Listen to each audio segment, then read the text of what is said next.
कभी कभी एक इंसान हमारे जीवन में ऐसा आता है जो बिना शोर किए हमारी सोच की दिशा बदल देता है। इस अध्याय में गांधी जी याद करते हैं रायचंद भाई श्रीमद राजचंद्र को, एक ऐसे आत्मज्ञानी, शांत और गहरे व्यक्तित्व को जिनकी बुद्धिमत्ता, श्रद्धा और सत्य के प्रति निष्ठा ने गांधी जी को भीतर से झकझोर दिया। रायचंद भाई उनके लिए सिर्फ एक धार्मिक गुरु नहीं, बल्कि बने विश्वास, स्पष्टता और आध्यात्मिक दिशा के मार्गदर्शक।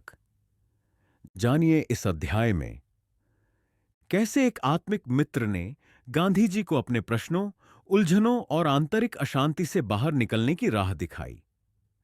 अध्याय 26, रायचंद भाई। पिछले प्रकरण में मैंने लिखा था कि बंबई के बंदर में समुद्र तूफानी था। जून जुलाई में आए हिंद महासागर के लिए वह आश्चर्य की बात नहीं मानी जा सकती। अदन से ही समुद्र का यह हाल था। सब लोग बीमार थे, अकेला मैं मौज में था। तूफान देखने के लिए डेक पर खड़ा रहता, भीग भी जाता। सुबह के नाश्ते के समय मुसाफिरों में हम एक या दो ही मौजूद रहते। जई की लपसी हमें रकाबी को गोद में रखकर खानी पड़ती थी, वरना हालत ऐसी थी कि लपसी ही गोद में फैल जाती। मेरे विचार में बाहर का यह तूफान मेरे अंदर के तूफान के चिन्ह रूप था। पर जिस तरह बाहरी तूफान के रहते मैं शांत रह सका, मुझे लगता है कि अंदर के तूफान के लिए भी वही बात कही जा सकती है। जाति का प्रश्न तो था ही, धंधे की चिंता के विषय में भी मैं लिख चुका हूं। इसके अलावा सुधारक होने के कारण मैंने मन में कई सुधारों की कल्पना कर रखी थी, उनकी भी चिंता थी। कुछ दूसरी चिंताएं अनसोची उत्पन्न हो गईं। मैं मां के दर्शनों के लिए अधीर हो रहा था। जब हम घाट पर पहुंचे, मेरे बड़े भाई वहां मौजूद ही थे। उन्होंने डॉ मेहता से और उनके बड़े भाई से पहचान कर ली थी। डॉक्टर मेहता का आग्रह था कि मैं उनके घर ही ठहरूं, इसीलिए मुझे वहीं ले गए। इस प्रकार जो संबंध विलायत में जुड़ा था, वह देश में कायम रहा और अधिक दृढ़ बनकर दोनों कुटुंबों में फैल गया। माता के स्वर्गवास का मुझे कुछ पता न था। घर पहुंचने पर इसकी खबर मुझे दी गई और स्नान कराया गया। मुझे यह खबर विलायत में ही मिल सकती थी, पर आघात को हल्का करने के विचार से बंबई पहुंचने तक मुझे इसकी कोई खबर न देने का निश्चय बड़े भाई ने कर रखा था। मैं अपने दुख पर पर्दा डालना चाहता हूं। पिता की मृत्यु से मुझे जो आघात पहुंचा था, उसकी तुलना में माता की मृत्यु की खबर से मुझे बहुत अधिक आघात पहुंचा। मेरे बहुतेरे मनोरथ मिट्टी में मिल गए। पर मुझे याद है कि इस मृत्यु के समाचार सुनकर मैं फूट फूट कर रोया न था। मैं अपने आंसुओं को भी रोक सका था और मैंने अपना रोज का कामकाज इस तरह शुरू कर दिया था मानो माता की मृत्यु हुई ही न हो। डॉक्टर मेहता ने अपने घर जिन लोगों से मेरा परिचय कराया, उनमें से एक का उल्लेख किए बिना काम चल ही नहीं सकता।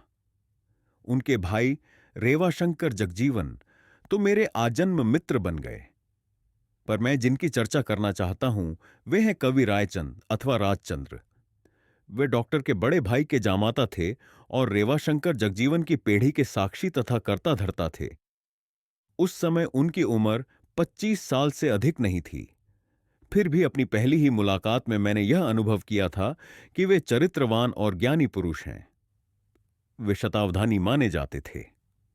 डॉ मेहता ने मुझे शतावधान का नमूना देखने को कहा। मैंने भाषा ज्ञान का अपना भंडार खाली कर दिया और कवि ने मेरे कहे हुए शब्दों को उसी क्रम से सुना दिया जिस क्रम में वे कहे गए थे। उनकी इस शक्ति पर मुझे ईर्ष्या हुई, लेकिन मैं उस पर मुग्ध न हुआ। मुझे मुग्ध करने वाली वस्तु का परिचय तो बाद में हुआ। वह था उनका व्यापक शास्त्र ज्ञान, उनका शुद्ध चारित्र्य और आत्मदर्शन करने का उनका उत्कट उत्साह। बाद में मुझे पता चला कि वे आत्मदर्शन के लिए ही अपना जीवन बिता रहे थे। हंसता रमता प्रगट हरि देखें रे, मारूं जीव्यूं सफल तव लेखुरे, मुक्तानंदनो नाथ विहारी रे, ओधा जीवन दोरी हमारी रे। जब हंसते खेलते हर काम में मुझे हरि के दर्शन हों, तभी मैं अपने जीवन को सफल मानूंगा। मुक्तानंद कहते हैं, मेरे स्वामी तो भगवान हैं और वे ही मेरे जीवन की डोर हैं। मुक्तानंद का यह वचन उनकी जीभ पर तो था ही, पर वह उनके हृदय में भी अंकित था। वे स्वयं हजारों का व्यापार करते, हीरे मोती की परख करते, व्यापार की समस्याएं सुलझाते, पर यह सब उनका विषय न था। उनका विषय, उनका पुरुषार्थ तो था आत्मपरिचय, हरिदर्शन।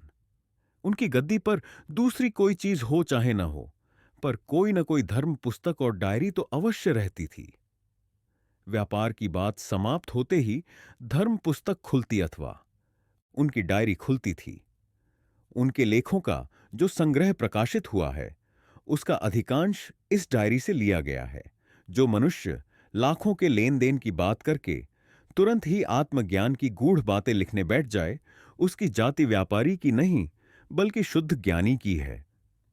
उनका ऐसा अनुभव मुझे एक बार नहीं, कई बार हुआ था।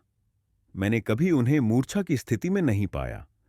मेरे साथ उनका कोई स्वार्थ नहीं था। मैं उनके बहुत निकट संपर्क में रही हूं।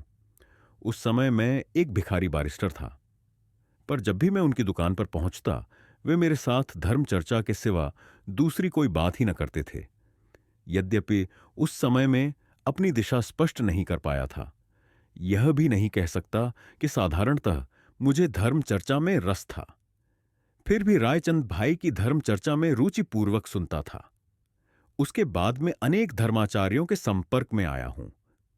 मैंने हर एक धर्म के आचार्यों से मिलने का प्रयत्न किया है, पर मुझ पर जो छाप रायचंद भाई ने डाली, वैसी दूसरा कोई न डाल सका।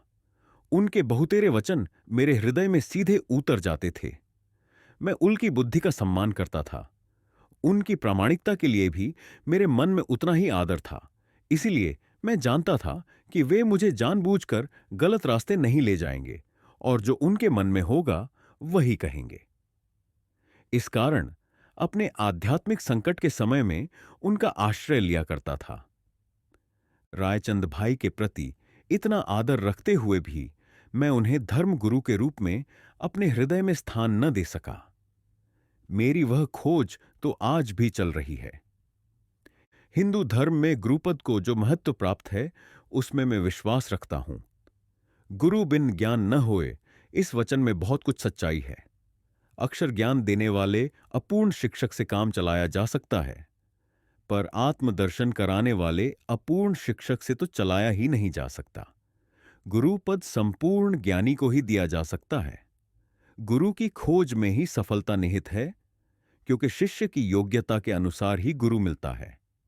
इसका अर्थ यह है कि योग्यता प्राप्ति के लिए प्रत्येक साधक को संपूर्ण प्रयत्न करने का अधिकार है, और इस प्रयत्न का फल ईश्वराधीन है। तात्पर्य यह कि यद्यपि मैं रायचंद भाई को अपने हृदय का स्वामी नहीं बना सका, तो भी मुझे समय समय पर उनका सहारा किस प्रकार मिला है, इसे अब हम आगे देखेंगे। यहां तो इतना कहना काफी होगा कि मेरे जीवन पर गहरा प्रभाव डालने वाले आधुनिक पुरुष तीन हैं। रायचंद भाई ने अपने सजीव संपर्क से, टॉलस्टॉय ने वैकुंठ तेरे हृदय में है नामक अपनी पुस्तक से, और रसिकन ने अनटू हिज लास्ट सर्वोदय नामक पुस्तक से मुझे चकित कर दिया। पर इन प्रसंगों की चर्चा आगे यथास्थान होगी। तो दोस्तों, ये था अध्याय 26, रायचंद भाई। एक ऐसा नाम जिसने गांधी जी के भीतर की उलझनों को शांति में बदला और दिखाया कि सच्चा मार्गदर्शक वही होता है जो शब्दों से नहीं, आत्मा से समझाता है। अगर ये वीडियो आपको प्रेरणादायक लगा हो तो लाइक करें, शेयर करें और कमेंट में बताएं, क्या आपके जीवन में भी कभी कोई ऐसा मार्गदर्शक आया है? और ऐसे ही जीवन को छू लेने वाले अध्यायों के लिए द भारत डायलॉग्स को सब्सक्राइब करना ना भूलें। मिलते हैं अगले वीडियो में। जय हिंद।